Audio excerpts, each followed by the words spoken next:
تہہ دل سے مشکور بھی ہوں. اس کی ایک بہت بڑی وجہ ہے, سوری کہ میں نے آپ کی بات کاٹی. جب میں بڑے مشکل حالات میں تھی تو جب میرے نکاح کی خبر چل رہی تھی کہ جی عدت نہیں ہے, عدت میں لوگوں کو بتا دوں کہ جب میں اپنے گھر سے نکلی تھی تو میرے گھر میں ہی میں عدت پوری کر کے نکلی تھی. میرے جو پچھلے ہسبینڈ تھے وہ ایک دین کے اوپر بڑا چلتے ہیں. انہوں نے کہا ہم پہلے یہ عدت گھر میں کریں گے, جیسے ایک قرآنی طریقہ تھا. اس کے بعد جب میں گھر سے نکلی, میں چاہتی تو میں اگلے دن بھی شادی کر سکتی تھی, میں نے تو اس کے 5-6 بلکہ شاید 7 مہینے بعد کی.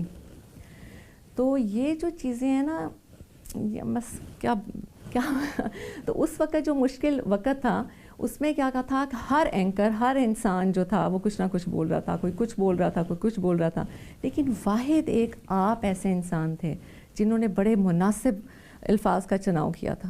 اور اس وقت میرے دل میں آپ کی رسپیکٹ تھی اور میں نے یہ سوچا تھا کہ اول تو دینا نہیں, لیکن دوں گی تو وہ صرف آپ کو دوں گی. میں بہت شکر گزار ہوں آپ کا. کسی کی ذات کے حوالے سے ہمیشہ دلی خواہش اور دعا یہی ہوتی ہے کہ کوئی ایسی بات نہ ہو جائے جس سے کسی کا دل دکھے یا حقائق کے خلاف کوئی بات ہو جائے. آپ نے نہایت ہی مناسب اور نہایت ہی اتنے ڈیسنٹ ورڈز تھے کہ مطلب میں واقعی ہی آپ کی تعریف کر رہی ہوں کہ آپ کو دیکھ کے بہت سے اینکرز جن کی زبان چلتی ہے جو یہ نہیں سوچتے کہ ان کے لفظ بہت سے دلوں کو دکھا بھی سکتے ہیں, اور ایک زبان ہے جو عرش مولا پہ لے جاتی ہے اور جو خاک میں ملاتی ہے. انسان یہ بھول جاتا ہے کہ یہ زبان ہمیں کہاں سے کہاں لے جاتی ہے.